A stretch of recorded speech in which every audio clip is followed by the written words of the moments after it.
नमस्कार दोस्तों, निराशा एवं हौसलों के बीच मैं डॉक्टर तारकेश्वर आपके बीच आज आयुर्वेद परिप्रेक्ष्य में महामारियों के लिए चिकित्सा सिद्धांत पर बात करने के लिए आया हूँ, क्योंकि हम खोज रहे हैं जीने के रास्ते।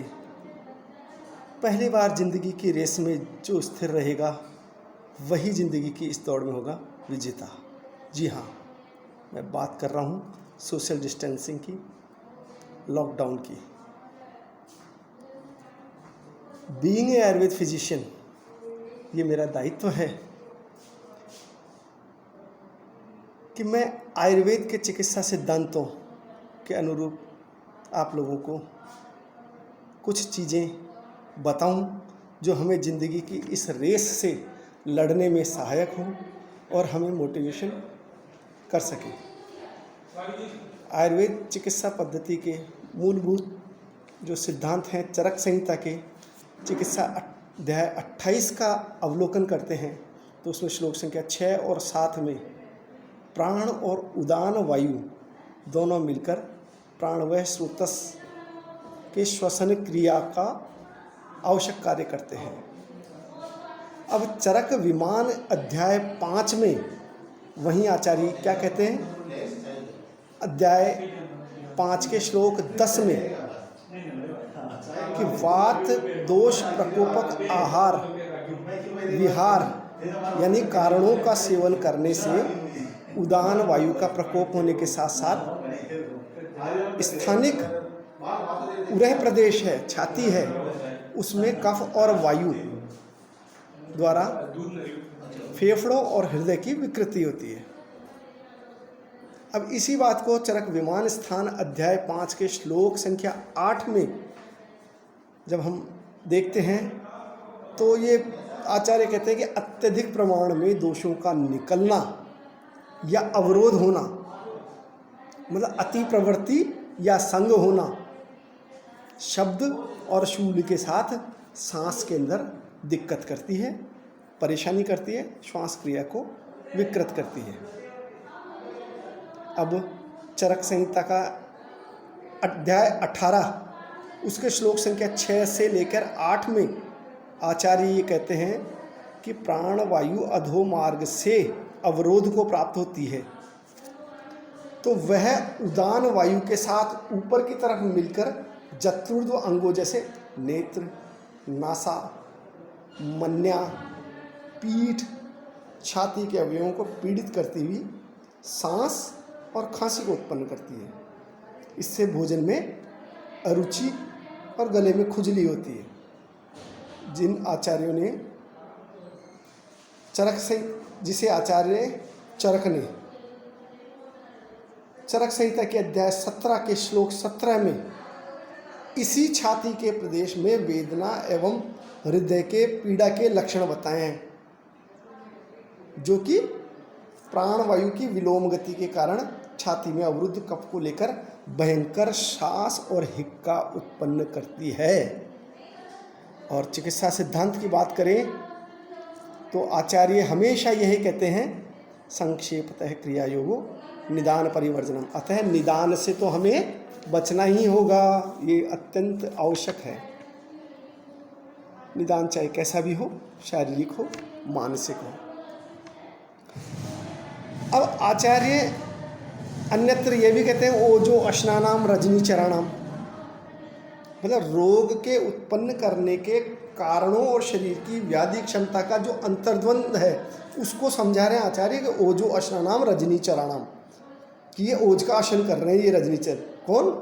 सूक्ष्म माइक्रोबियल बैक्टीरिया, वायरस या परजीवी जो भी हैं वो, जिनको शरीर में नहीं होना चाहिए, वे शरीर की व्याधि क्षमता को खत्म करते हैं। और शरीर की व्याधि क्षमता क्या करती है? व्याधि क्षमत्वम व्याधि बल विरोधित्वम व्याधि उत्पाद प्रतिबंधकत्वम इति यावत। यहाँ कह के आचार्य क्या कह रहे हैं? व्याधि क्षमत्व क्या है? व्याधि बल का विरोध करने वाली चीज को नष्ट करना। व्याधि उत्पाद प्रतिबंधकत्व, व्याधि को उत्पन्न होने से प्रतिबंध पैदा करने वाली यही व्याधि क्षमता है, शक्ति प्रदान करती है। और इसे ही ओजो ही बलम रोगो निग्रहाय ये कहकर इसको बल बताया है।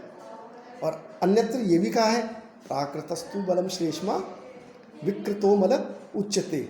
चरक सूत्र अध्याय 17 में इसलिए बताया कि प्राकृत रूप में कफ जो है वो बल को प्रदान करता है।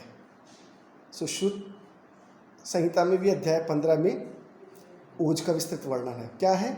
रसादीनाम शुक्रांतानाम धातुनाम यत् परम तेजस तत्खल ओज है। तो रस से शुक्र तक सप्त धातुओं की उत्तरोत्तर वृद्धि के बाद ओज का निर्माण होता है। वहीं आचार्य चरक त्रिविध बल कहकर सूत्र स्थान अध्याय 11 में क्या कह रहे हैं? सहज कालज युक्तिकृत 3 तरह का बल बता रहे हैं। ये मैंने पूर्व में भी अपने वीडियो में बताया है। इस तरह ओज का विस्तृत वर्णन व्याधि के परिप्रेक्ष्य में अत्यावश्यक हो जाता है। अब क्या है? चिकित्सा सिद्धांत की हम बात कर रहे हैं। हमने निदान परिवर्जन कर दिया, तो अब ओजोवर्धक रसायन, आहार, विहार, सद्व्रत और अपने आचार विचार पंचकर्म योग प्राणायाम आदि क्रियाएं करेंगे। पथ्य योजना भी हमारी उसी के अनुरूप होनी चाहिए। कैसे हो भोजन? ताज़ा पौष्टिक भोजन हो। कौन सा हो? भगवत गीता में भगवान श्री कृष्ण कहते हैं आयु सत्व बलारोग्य सुख प्रीति विवर्धना रस्या स्निग्धा शिरा हृदया आहार सात्विक प्रिया। तो ताज़ा पौष्टिक सात्विक आहार करेंगे। वो क्या करेगा? स्निग्ध है, स्थिर है, हृदय है, इसलिए बल की वृद्धि करेगा। वही बल जिसको हम ओज कह रहे हैं, जो हमें व्याधि से लड़ने की क्षमता देगा। और मसाले युक्त आहार हम करें। मसाले इन द सेंस हमारे किचन के अंदर जो मसाले हैं, हल्दी, जीरा, सौंफ, सौंठ, धनिया, हल्दी, अजवाइन, हींग, ऐसी चीज़ों का हम समुचित मात्रा में उपयोग एवं उपभोग करें। तो वातानुलोमक आहार हमें करना होगा। दीपन पाचन द्रव्यों का सेवन करना ही होगा। मुनक्का आदि हम ओजोवर्धक चीज़ें लेते रहे। अब कफ शामक जो मधु है वो पिप्पली, शुंठी, मरीच, मुलेठी, इन द्रव्यों का चरक चिकित्सा अध्याय 17 में वर्णन है। इसी व्याधि के लक्षणों के अनुरूप वर्णन है। अब चरक चिकित्सा के ज्वर अध्याय को हम याद करते हैं, तो चिकित्सा के ज्वर अध्याय में इन लक्षणों के लिए कफ स्थानानुपूर्वी चिकित्सा बताइए। रसायन औषधियों में पिप्पली, मधुयष्टि, गुड़ुचि, आमलकी, शुंठी, हरिद्रा, तुलसी, अश्वगंधा आदि का प्रयोग हमारे लिए पूर्णतः हितावह है।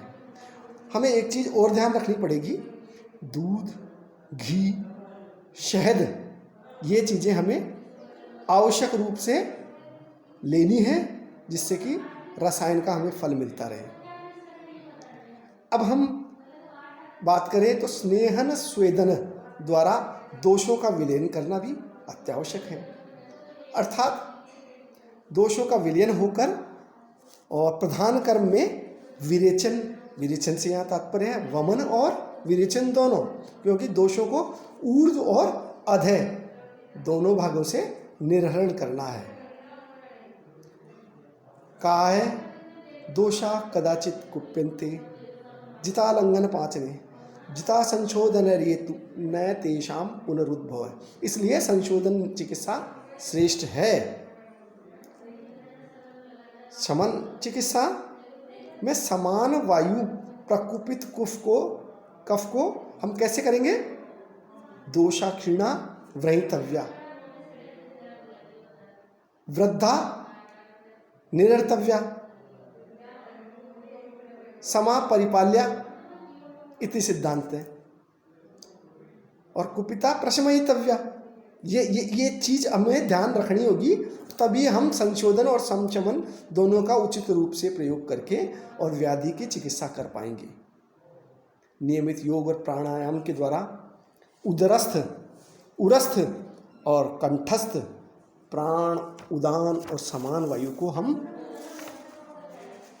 ठीक कर सकते हैं, और यही हमारे लिए उचित होगा कि हम चिकित्सा सिद्धांतों के साथ में चिकित्सा करें। आज इस भयावह स्थिति में निराशा और हौसलों के बीच में, जहां अमेरिकी राष्ट्रपति डोनाल्ड ट्रंप कह रहे हैं कि अमेरिका में 1 लाख पर भी मौतें रुक जाए तो बहुत है, वहीं ब्रिटिश प्रधानमंत्री बोरिस जॉनसन कह रहे हैं हमें अपने प्रियजनों को खोने के लिए तैयार रहना है। फ्रांस के राष्ट्रपति मैक्रोनी की बात करें तो ये कह रहे हैं युद्ध की स्थिति है, बता नहीं सकते कि कौन जीतेगा।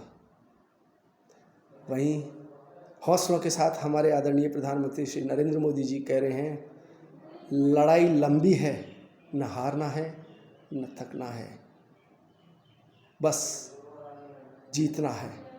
जो जहां है वहीं रहिए, क्योंकि जान है तो जहान है।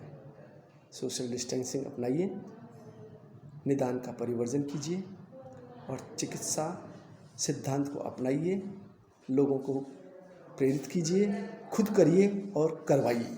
धन्यवाद।